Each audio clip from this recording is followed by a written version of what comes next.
something happening here, but what it is ain't exactly clear.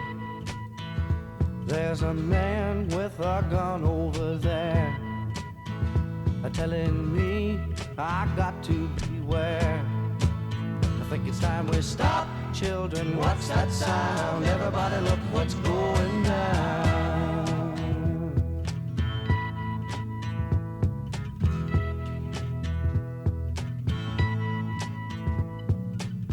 There's battle lines being drawn. Nobody's right if everybody's wrong. Young people speaking their minds are getting so much resistance from behind. Time we stop. Hey, what's that sound? Everybody look what's going down. Good morning and welcome to the North Olympic Peninsula of the United States of America, planet Earth, whatever solar system we're in. Milky Way. Milky Way for our intergalactic viewers. Why is that funny? They're real, you know, they got those big eyes. No. So, He's a believer. I am not a believer. I've seen it. Well, I've seen it. You were 2. No, I was 4. Still. A big spaceship. Oh my goodness. Somebody had a ball with eyeballs on it. And No. Anyway, that's a whole other story. We're Brent and Amy Powell. We're realtors in Olympic Peninsula, North Olympic Peninsula, in primarily Sequim, Port Angeles, and the surrounding areas.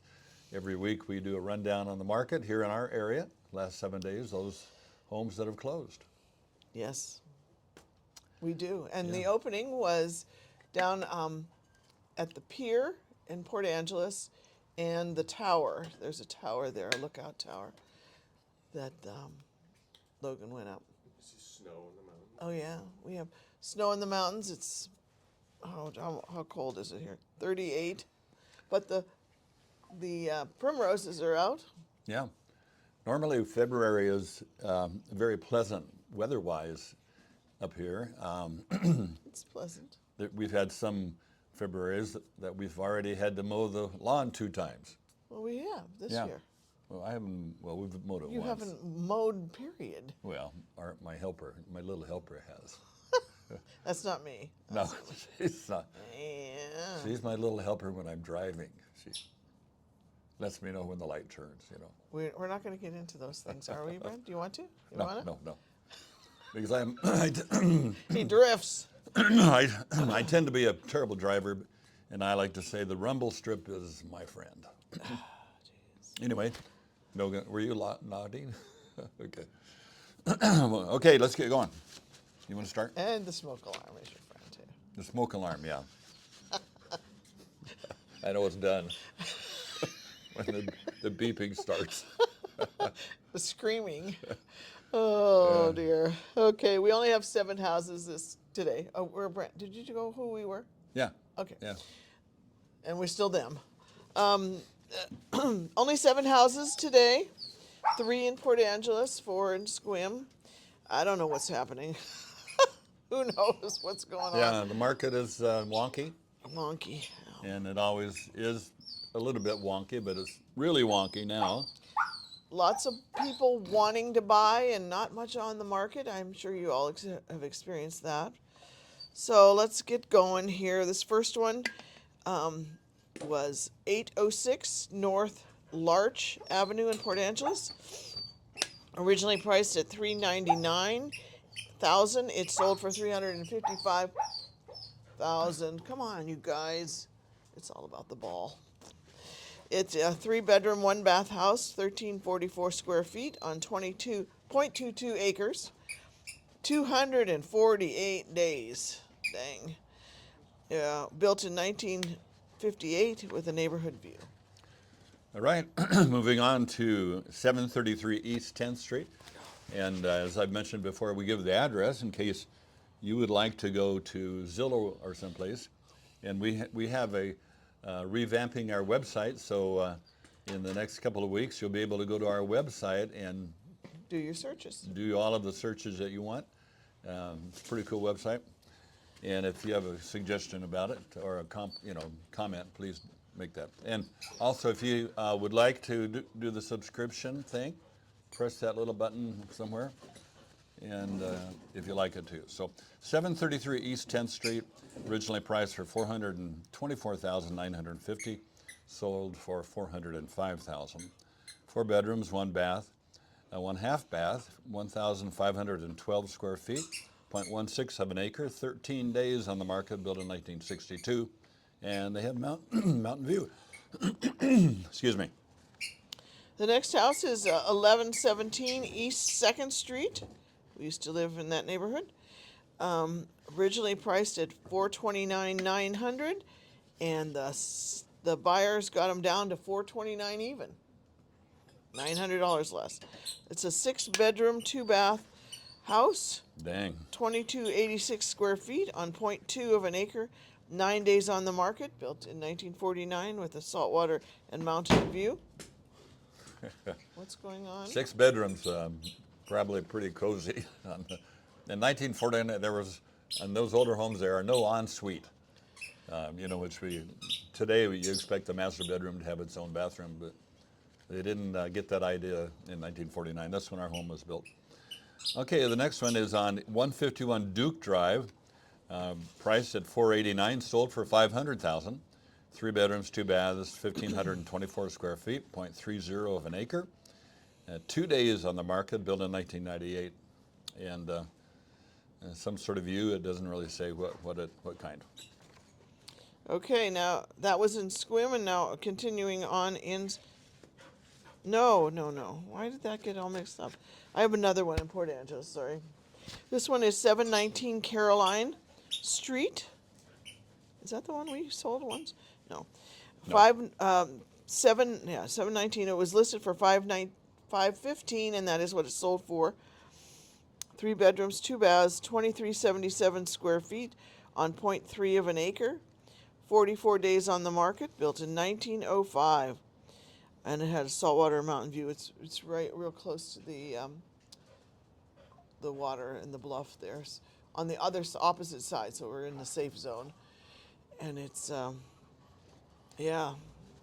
nice view. Yeah, by the safe zone, if homes built on the bluff are vulnerable. So, in fact, was it on Caroline that house had a fire? Yeah, but on the opposite side. They were on not the safe side, so they had a big fire. All the fire trucks showed up, and they just pumped thousands of gallons of water on this, and it eroded the bluff.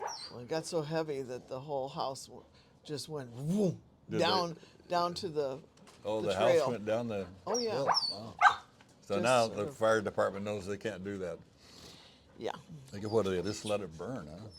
I guess. Okay, back to Sequim again. 62 Pearson Lane, priced at $595,000, sold for $563,500. 2 bedrooms, 2 baths, 1 half bath, 2,016 square feet, and 1 acre.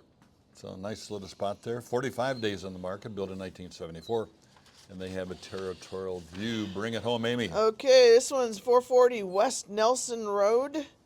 This is in Maine's Farm is the name of the area, and it is at the north end of Sequim, pretty much under the Blue Hole. This one was listed for $720 and sold for $700. 3 bedrooms, 2.5 baths, 2486 square feet, on 0.37, little over a third of an acre. 194 days on the market, built in 1989, and it had a mountain and straight water view, saltwater view. All right. So that wraps that up. That's one of the shorter ones.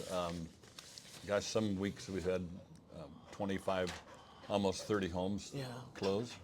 That was at the end of the year. Yeah. People finishing So up. normally, in a normal year, March and April are some of the most active months of the year because people are looking forward to maybe moving in the summer when the kids are out of school. But we'll see what this year is like. So we kind of usually like to give a little summary on some aspects of real estate, and we've been bouncing back between sellers and buyers. So this week it's a little bit on selling, and you want to launch us out into this arena? You were the one who did all the work on this. I'm the one who did all the work. It's about open houses. Yeah, open houses. So we're seeing a lot of open houses now, and but pretty much we don't do open houses, and the reason is it's almost always just to please the seller, and because Which could be enough reason, but which is enough reason. Yeah, I mean, we ran a big expensive ad in the newspaper on a house that did absolutely nothing because our client, who we really like, sold several homes to. He was in the shoe business, and in his period of time, the newspaper was where it was at. So we were happy to give him a nice big ad. That yeah, he but could, we were not going to do that again. no, but it was like a quarter of a page. But anyway, so open houses. Why do them? It gives the agent a lot of contacts. It lets the neighbors who've always wondered about the inside of your house to come and look through your house and see what it's like. But nationwide, the statistics are right around 2% of the homes that sell, the buyer came from an open house. It's really not like some of these TV programs that we like to watch, where they rehab a house and they have an open house. And Some person walks through, I'm going to write this yeah, up today. by golly, they get a sale almost every time. But And the listing agent who's hosting the open house, they wouldn't mind doing both sides, which we don't. yeah. So you want to explain what it means to do both sides? Means represent the buyer and the seller. So it gets real dicey, especially now, as they've changed things around law-wise. But it's not the best for either party, because whose side are we on? And if the negotiations take a turn, what do we give them as opinions? Yeah, so help? early on we did both sides of homes, and probably 2 or 3 of the most difficult closings we had were where we represented both sides, because each side feels like they are not your primary client. And of course you're doing your best. In Washington State, the realtor's on a very tight leash, But it is legal. It is legal. Still. And California, no. But you really want to have your realtor represent you if you're buying or if you're Yeah. selling separate. So Yeah. anyway, that's that. So the open house, why not do an open house? Well, it very seldom produces any results.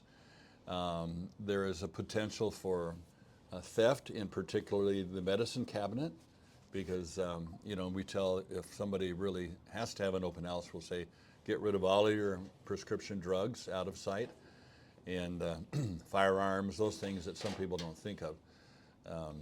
There's just a certain amount of liability. And We've never really had anybody case the place, though. well, that you know of. Yeah. Usually somebody who steals from your home is somebody who's been inside of your home. So not that you want to be real paranoid, and there's not a lot of that goes on here, but it is a liability. So, and I think open houses used to be a big deal because that was the main way that somebody could look at your house. No internet. I mean, Yeah, they had no internet. They don't have the access like we all do today. Yeah, Have we beat this to death yet? probably. Okay.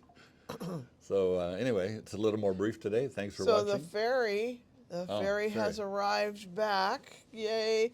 And then on Tuesday, I believe, it came back with its first load from Canada, and the high school marching band and 100 people were down there to meet them and cheer on the Canadians, and they all said they loved coming to Port Angeles. Yeah, I mean, the animosity that you see on TV is overblown because we still love Canadians and they still love us. So, Yeah. if that's, I don't know that they want to be another state or anything, but no, so we make sure we don't make any jokes about welcome to our 51st state yeah. people. But anyway, have a great week. We'll see you back in 7 days.